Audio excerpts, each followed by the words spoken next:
Extension Opportunity 1 and 2. My Extension Opportunity is a book entitled The Brogans by Edward Miller. It is 428 pages long, so it counts for my first and second extension opportunity of the second marking period. The book stemmed out of the interest of one of my relatives about the history of the family. Prior to writing the book, little was known about the origins and the first Brogans to come to America. Through 6 years of research, searching records, and talking with family members and relatives, he was able to compile the information into a 428-page book about the history and lineage of the family. The name Brogan can be seen in many ancient church records with a number of different spellings. This is because church officials copy the names down as they were pronounced and as they were heard. The name is derived from the diminutive of brog, meaning shoe. The name roughly translates to shoemaker. The furthest back the family lineage can be traced is to John and Mary Brogan, who lived in Dublin, Ireland in the 1800s. John was a bootmaker in Dublin, and they had 2 kids, Nicholas and James. Nicholas and James would become the first Brogans to immigrate to America in the 1800s.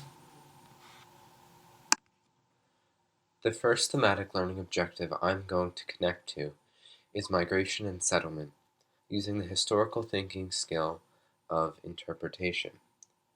This connects to Period 4, which is 1800 to 1848, and Period 5, which is 1844 to 1877.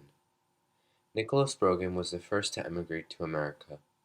He came over from Dublin in 1843 at the age of 23 with his wife, Emily. He was a shoemaker like his father in Ireland.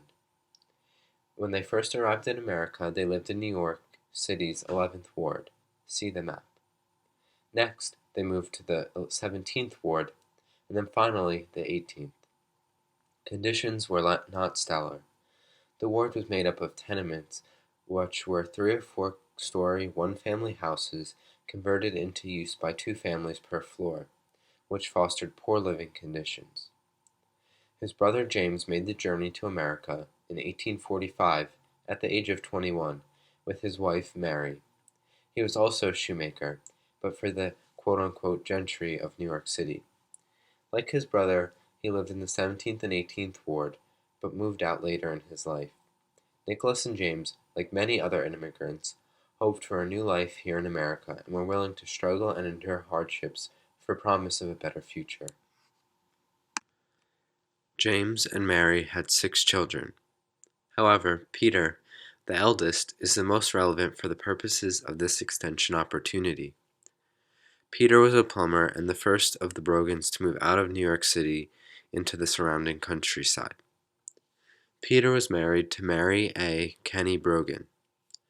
They had a son named William James Brogan. Their son James connects the thematic learning objective of culture and society with the historical thinking skill of patterns of continuity and change over time. This connects to the range of Period 5 to Period 7, which spans from 1844 to 1945. He was born in Poughkeepsie, New York, but his family moved to Mount Vernon when he was 10. He would stay there for the rest of his life. He was an example of what people hoped for when they immigrated to America.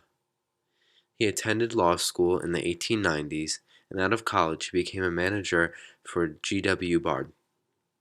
He owned real estate throughout New York. He owned loans, and he had his own insurance company in Mount Vernon. From 1929 to 1932, he was a Democratic city leader of Mount Vernon and a general Democratic advocate. From 1932 to 1935, he was the president of the Common Council of Mount Vernon. In 1939, he wanted to run for mayor, but an untimely stroke ended his campaign and career. William died in 1943 from myocarditis, an inflammation of the heart muscle. In the 100 years from when his grandparents first immigrated to when he died, he established himself in America. He lived a comfortable, affluent life, something his ancestors did not. He latched onto the idea of American opportunity and made a success of himself, something that was in touch with American culture at the time and the immigrants who came here.